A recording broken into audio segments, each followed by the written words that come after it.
Bostonians are starting to feel finally some closure from the bombing at the Boston Marathon back in April 2013. Johar Tsarnaev has been found guilty. Lauren Fox is joining us now to deliver more details. Lauren, what does this mean for the city of Boston? Maggie, I think closure is the perfect word to describe the situation. Victims such as Jeff Bauman, who lost 2 of his legs, Rebecca Gregory, they've been saying, justice, it can never really be served, but we can feel some closure on this matter. And I think that this verdict is really going to amp up the healing process for Boston.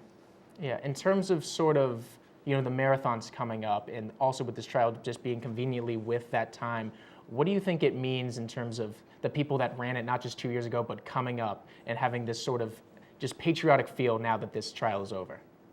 Yeah, I think that now the marathon means more than ever for Boston pride, for just the pride as the community. I mean, we went through such an emotional time period, and we'll never truly heal from this traumatic event.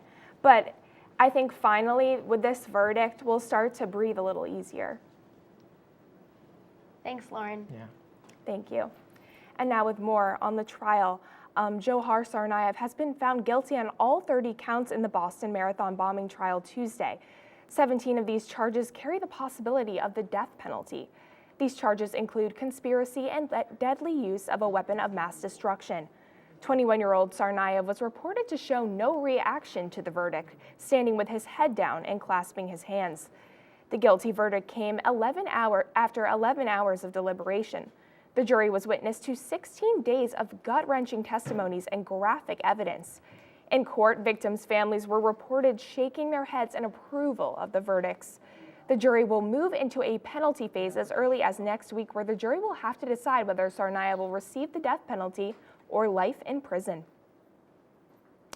And the police officer in South Carolina accused of shooting an unarmed man Saturday was charged with murder Tuesday night. A disturbing witness video shows Officer Michael Slager shoot Walter Scott while his back is turned, running away from the officer. Slager says he used a stun gun in self-defense. The video shows him shooting 8 times in a row before Scott falls to the ground. Scott family attorney Chris Stewart says that 2 of the 8 shots were fatal. Slager pulled Scott over at a traffic stop on Saturday, and according to police reports, Slager called in that Scott had taken his taser. This incident comes in the midst of national controversy surrounding police brutality and race. Another incident in which a white police officer is accused of wrongfully killing a black civilian. If Slager is convicted of murder, he could face the death penalty or 30 years to life in prison. And U.S. officials announced Tuesday that Russia hacked an unclassified White House computer system last year. The cyber attack did not breach any classified information, but it did give hackers access to the president's private schedule. The 2014 hack came months after President Obama imposed sanctions on Russia to limit military action in Ukraine. These sanctions were what led to Russia's annexation of Crimea. Last week, President Obama authorized the first federal sanctions program to prevent hackers overseas from endangering national security.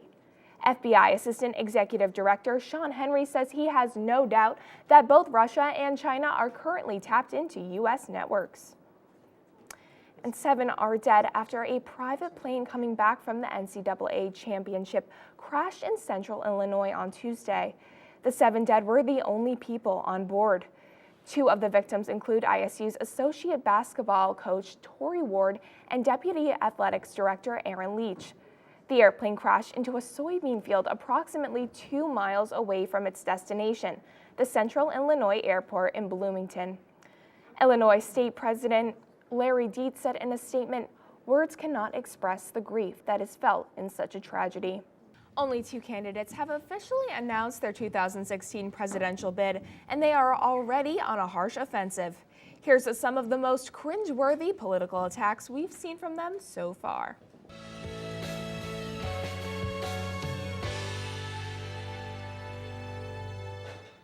Republican Senator Rand Paul announced his presidential candidacy just this Tuesday, and already he is attacking Hillary Clinton for, quote, evading the law. The senator called out the former Secretary of State for her recent scandal surrounding the use of private emails to handle government affairs.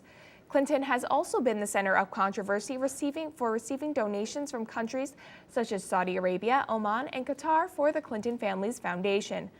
Paul commented on the, quote, shenanigans going on in the foundation, accusing Clinton of approving self-helping money allocations when she was in office. Paul's not just out for Clinton, he also referred to Republican Jeb Bush as yesterday's news. Both Clinton and Bush have yet to officially announce their candidacy, and Paul is not wasting any time with his political jabs. Senator Ted Cruz, who announced his campaign last month, is also full of Spitfire attacks. He has made it clear he is not a fan of Obamacare. In February, he compared the Affordable Care Act to a train wreck, then followed up with, "And that's actually not fair to train wrecks." He also referred to Democrat frontrunner Hillary Clinton as embodying the corruption of Washington. With the elections over a year away, let's hope Rand Paul and Ted Cruz don't burn out their political fire.